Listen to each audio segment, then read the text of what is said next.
noite a todos, queridos irmãos do Centro Espírita Fraternal Teresa d'Ávila. Eu me chamo Simone e hoje nós vamos estudar o capítulo 5 do Evangelho segundo o Espiritismo, item 30, Sacrifício da Própria Vida. Antes de começarmos o estudo, vamos à nossa prece. Senhor Jesus, Teresa d'Ávila, nossa patronesse, Deus, nosso Pai Criador, que possamos, reunidos em seus nomes,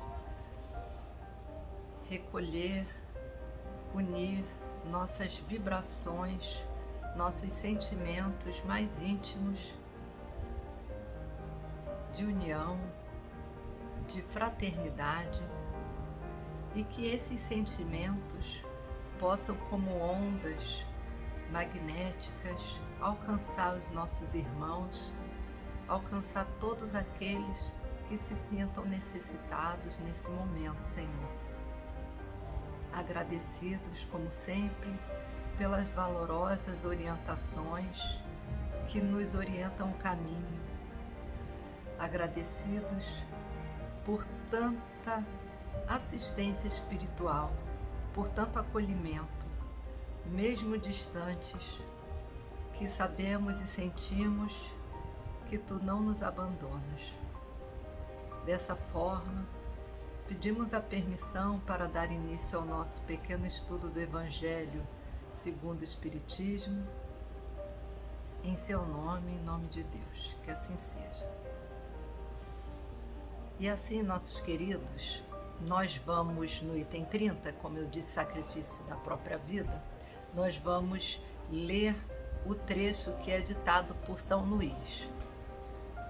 E o trecho começa assim: um homem se expõe a um perigo iminente para salvar a vida de um de seus semelhantes, sabendo previamente que essa atitude poderá custar sua própria vida.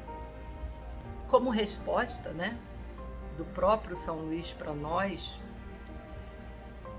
foi colocado que se não existir nesse homem que está se expondo a própria vida para salvar a vida dos seus semelhantes, mesmo sabendo que a sua atitude pode lhe custar a vida, se não houver na sua atitude intenção de pôr a término a sua vida, a sua encarnação, o que ele está fazendo?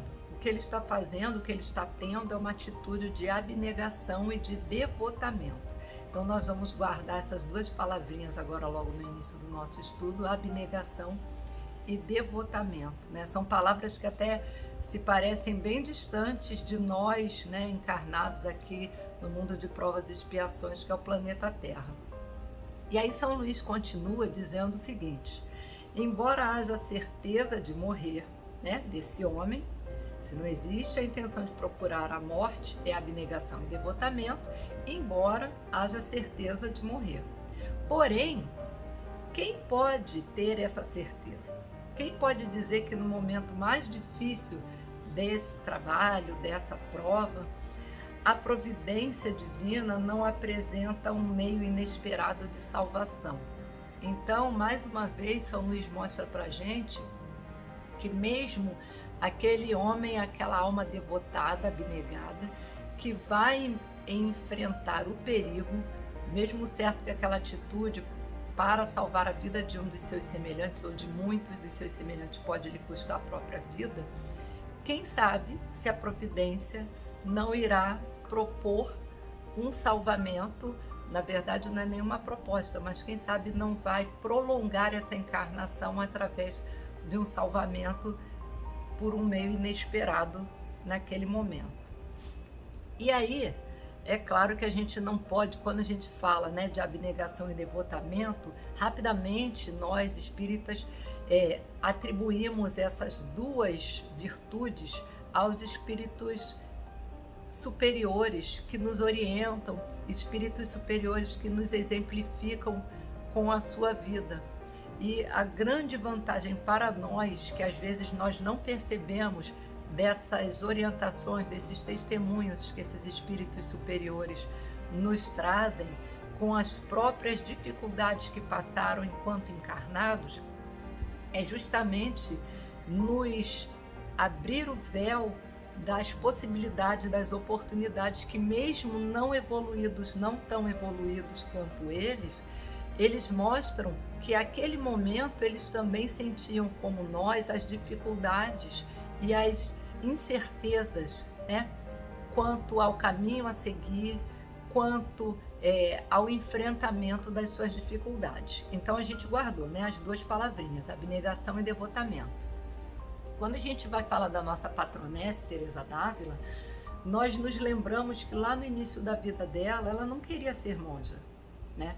Ela não queria, mas a vontade que ela já tinha, já trazia dentro de si, de servir a Deus, era muito maior, tanto a vontade de ser monja, quanto a vontade de casar-se. Porque a gente não pode esquecer que aquela época, né, em pleno século XVI, ela perdeu a mãe aos 13 anos e a irmã mais velha já era casada.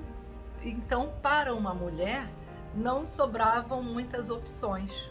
Então, naquele momento, Teresa d'Ávila foi para o mosteiro, ficou 1 ano e meio, como ela mesma diz, se corrigindo. Ela mesma também diz que nunca cometeu maiores pecados na sua linguagem católica, ela não cometeu maiores faltas, mas ela se confessa que se dava ao luxo de ficar em conversas agradáveis, né?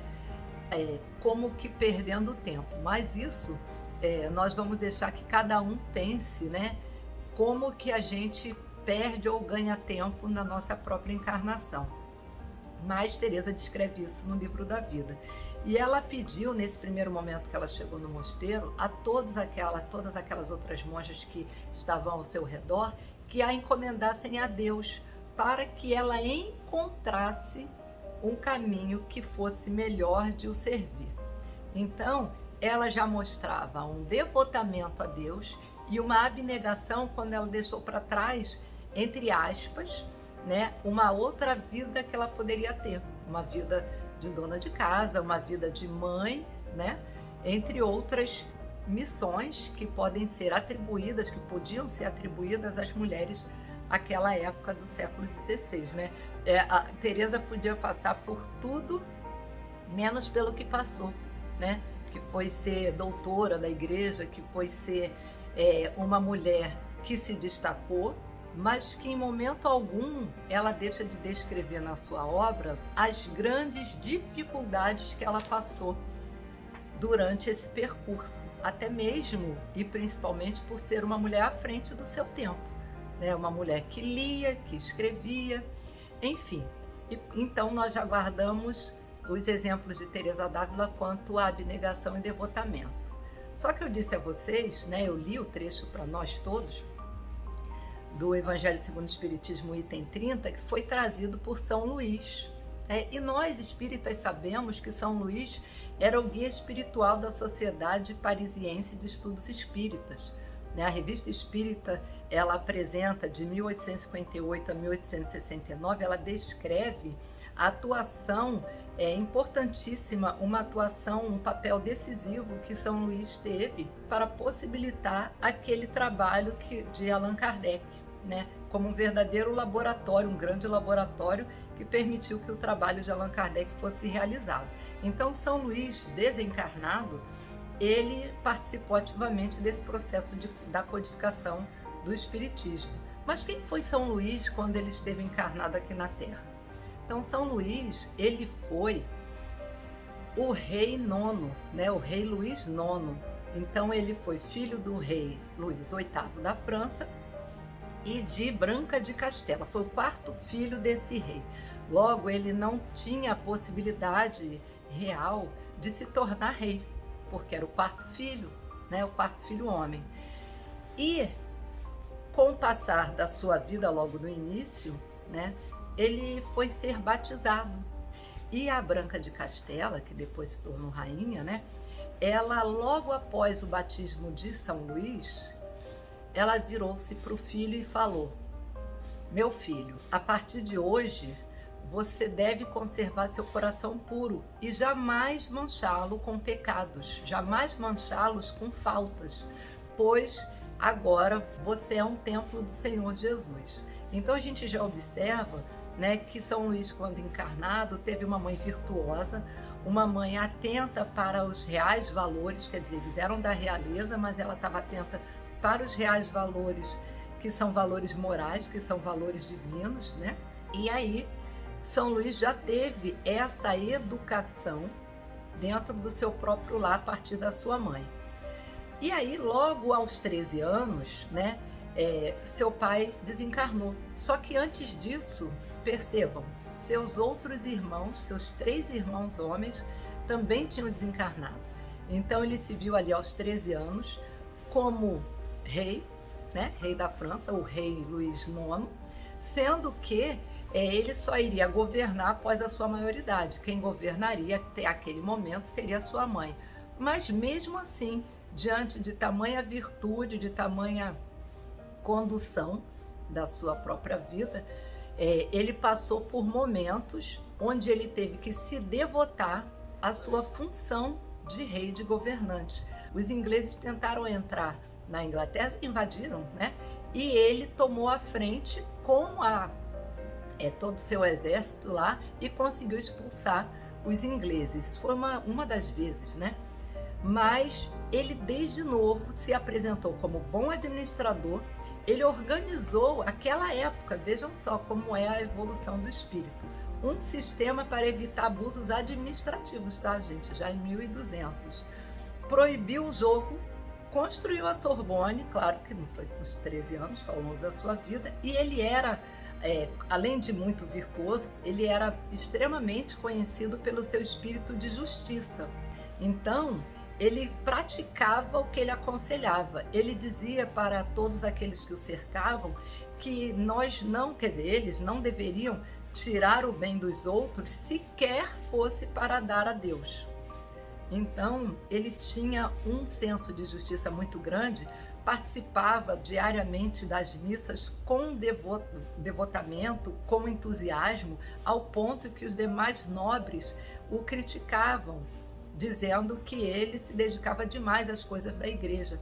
E ele então respondeu que se ele dedicasse o dobro daquele tempo que ele dedicava às coisas espirituais ao jogo, ou até mesmo à caça, que nenhum daqueles nobres o repreenderia.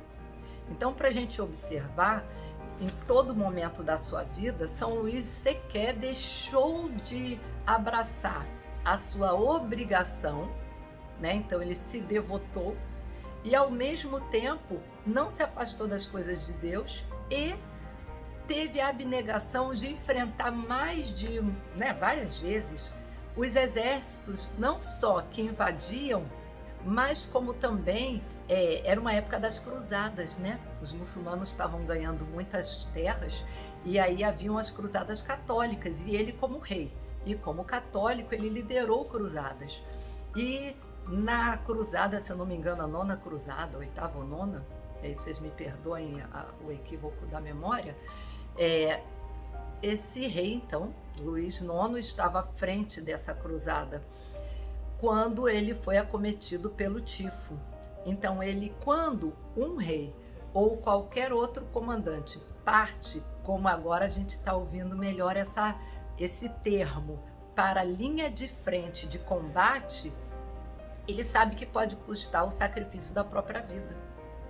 Mas ele parte com abnegação, ele parte com devotamento, mas ele não parte procurando a própria morte. Ele parte sabendo que muitas vezes a morte é certa, e no caso dele, ele poderia pensar que a morte fosse certa devido à guerra, e não devido ao tifo que acometeu toda a sua embarcação.